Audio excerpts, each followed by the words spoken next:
Summer 2019 is shaping up to be one of the better summer seasons of recent memory. Probably the best one since 2015, with last year's summer having completely sucked ass. I think I've got something to watch every single day of the week, but we'll start off by talking about the shows that I dropped today, which were, more than the ones that I'm continuing, but hey, having anything that I want to continue watching is always a blessing. So today there were a couple of shows that I just straight up skipped because they're not something I could ever see myself watching, like Ensemble Stars. It's one of those Idol Boy shows. I tend not to be interested in those. If I hear it's amazing later for some reason, maybe I'll give it a shot, but not all that likely. I also skipped out on some sequels. I also didn't make it very far into this show called Jikyochu, which had my attention in the very beginning when it turned out that the main characters are a bunch of Let's Players who all specialize in different genres. They all get sucked into, I guess, a game world where they have to play a sort of, some dumb game. It struck me as like a Danganronpa-esque kind of thing. I don't know if it's actually going to be like a dark or edgy like death game, because it seemed kind of goofy, a little bit more on the funny side, but nothing about it was grabbing me in any way. The dialogue was vapid. It was just very generic, both in premise and in presentation. The backgrounds, you know how I am about them backgrounds. The backgrounds were like as painfully generic as they could possibly be, as were the character designs. This one was just like not for me. I don't know even if I could say it's good or bad. It's just not for me. Then there was Restage, which was an odd experience where I kind of mentally checked out like a minute or two in, but left it running, like kind of didn't even realize that it was still on. I think about 15 minutes passed, and I was intermittently watching it, but it was just very boring. There was nothing of note really going on in this anime. The artwork and designs were all fine, I guess. I appreciated the sort of joke that the school that the character goes to has every conceivable type of club at it, including clubs that are clearly meant to be references to other anime. Most prominently, you see a Saki reference when they mention the Mahjong Club. So it's kind of like, yeah, every other club exists at this school, but the club you're going to join is this weird bullshit made-up club for this show. And it just the process of getting to the point where they explain what the club is was so long and arduous and fraught with a lack of meaningful characterization or really any laugh-worthy humor. I mean, the show was pleasant. It didn't have it wasn't aggressively, it wasn't like antagonizing me with its presence. It was just kind of there. It was some nice soft colors, some nice soft characters, but nothing to grab onto, nothing to hook me in. Eventually there was some dancing, which I think is meant to be the hook, that the cute girls dance. The dancing was drawn with some fairly fluid animation, but I honestly just don't give a fuck at all. So I decided I wouldn't watch any more of that one. I also just need to give a quick shout out to Yubisaki Kara no Honki no Netsujo Osana Najimi wa Shoboshi, which is the gay-looking firefighter show, the one where the guys are taking off their shirts and in the mouth thumbnail. I didn't know what to expect from this. I thought it would be some bada gay thing, because it's like a bunch of big buff dudes, and that's all that's in the thumbnail. It's actually not. It's actually straight porn. And by that I both mean it is literally pornography and that it is straight. It's just about big muscly firemen having sex with regular women, I guess. It's one of these, so there's been a bunch of these 5-minute pornographic shows that have come out over the last couple of years, and it's really interesting that there have been a lot of them aimed at women that seem to have more fixation on the guy being some kind of specific archetype and the girl is just kind of a typical girl.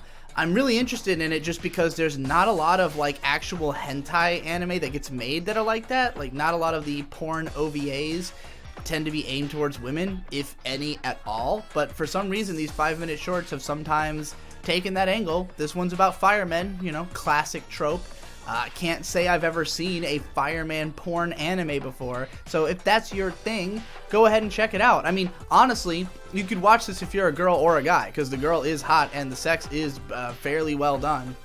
The only problem is the episode's too short to get a nut, so whatever. What you really came here for is to hear me talk about Vinland Saga. This has been a manga that's been getting published for well over a decade. It's extremely well known, especially for its sort of comparisons to Berserk, as both of them are stories that follow a character all the way up through their life. They live in a brutal, violent time and place. It's, of course, about Vikings. Vikings are badass. You know, for me personally, as somebody who grew up listening to a lot of, like, Scandinavian metal, Vikings were always something that I thought were especially cool, and Norse mythology, of course. So, you know, this is like I don't know if I want to say realistic, but it definitely is heavily couched in history and, like, an interest in the era and the times. You know, the very beginning of the story has our main character hearing tales from Leif Erikson, who is presented as this sort of happy-go-lucky explorer who, you know, other people, some of them look up to, some look down on for the fact that he's not a warrior, he's more of a adventurer. But, you know, this is not long after his discovery of America, and he calls it Vinland, and this idea that, like, Vinland is this great open free place yet to be conquered. The theme presented in this opening episode is this idea of the continual struggle to find freedom, essentially. We learned that the Vikings in Iceland, where the story takes place, at least in the beginning, had come there from Norway when a king had taken over, or, you know, a guy took over and declared himself king of Norway and basically said, if you don't like my rules, you can fuck off. So people who fucked off came to Iceland, and it's a shit place because it's in the north, and you know, it's just like a really harsh living conditions. And so there's this sort of spark of the fantasy idea of, like, oh, what if we could find this other land that is, you know, green and livable and unperturbed, unruled by anybody at present. But you know, the story, it takes its sweet time. It's one that really lets you drink in the atmosphere, establish the characters well. It's something I feel like we've been missing from a lot of modern media in general. I mean, I've read probably 6 volumes of the original manga, and yeah, the opening bit is pretty long. I mean, if you were to go read a synopsis of this story, it will spoil it immediately for you. You will immediately hear about how the backstory part ends. And yet, even though, like, everybody kind of knows that, they allow this backstory to be more than one episode in this anime adaptation, just as it, you know, was more than one chapter in the manga.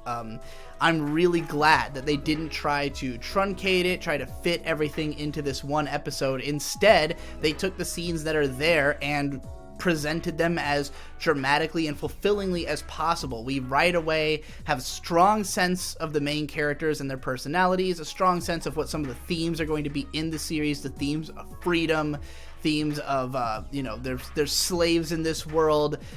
There's a lot of brutal violence that manages to make its way in spite of the fact, like, they open on a big battle scene with Thor, who is Thorfinn, the main character's father. And you see him just fucking murdering a bunch of people on Viking boats and shit. And there's other, you know, violent, sudden scenes, even though it's not like an action-centric episode.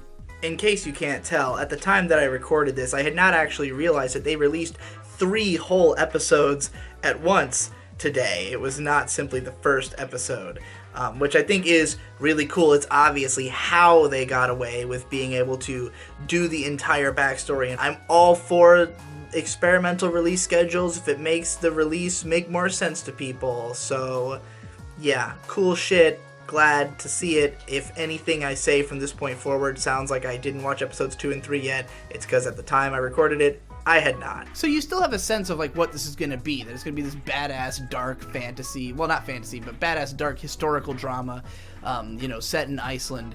And yeah, I mean, I thought it was really well done. I thought the scenes were well paced. I thought the music was good. The directing was good. Really appreciated how much weight was given to everything. The backgrounds for the most part look good. I would say that probably the worst looking part of the episode was the opening battle scene, just because it was a little bit stiff. There's a heavy use of CGI. It doesn't look bad. It's probably as good as you would hope that it would look, if you're gonna do CGI battles. The carnage was there.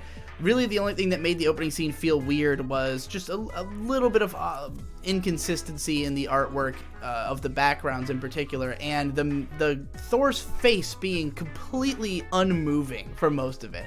And I get that the point is that he's supposed to be he's not enjoying himself. He does not enjoy battle. He just fights because he has to. But the sheer lack of emotion on his face, even when he's getting hit by an arrow and shit, was a little weird. And it had me more concerned than I eventually became as the episode went on, and I got engrossed, I got immersed in it. I mean, would I say that this is the most ideal adaptation I could possibly imagine of Vinland Saga, having, had plenty of time to think about it? No, I would not say that. I would prefer maybe a wispier, scratchier art style that's more akin to the way the manga actually looks. I definitely would not have picked this fucking shitty-ass metalcore, this weak-ass metalcore song that they used for the OP.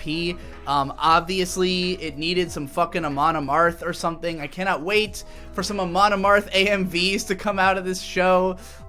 How could the OP not have just been Pursuit of Vikings or something? I mean, obviously, that would have been probably more difficult to arrange, but it's not as though Western music isn't used as anime OPs all the time. I'm just saying, some kind of Viking-themed metal from Scandinavia would have been much preferred to this limp fucking metalcore song that we got as the OP. The ED was fine. I believe it's another Aimer song, who's kind of the go-to for Wit Studio.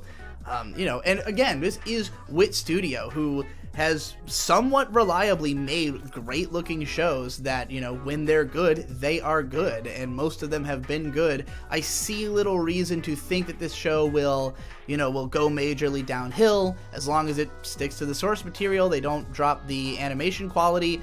This could be one of the best fucking shows of the year. I mean, if you do a solid adaptation of a great manga, you're gonna probably get a great show. Yeah, I have little reason to doubt it at present. So, all around, excited about Vinland Saga. All the other stuff I watched today can fuck off, but that's fine. I don't need to be watching 5 shows every single goddamn day anyways. So check it out if you haven't already.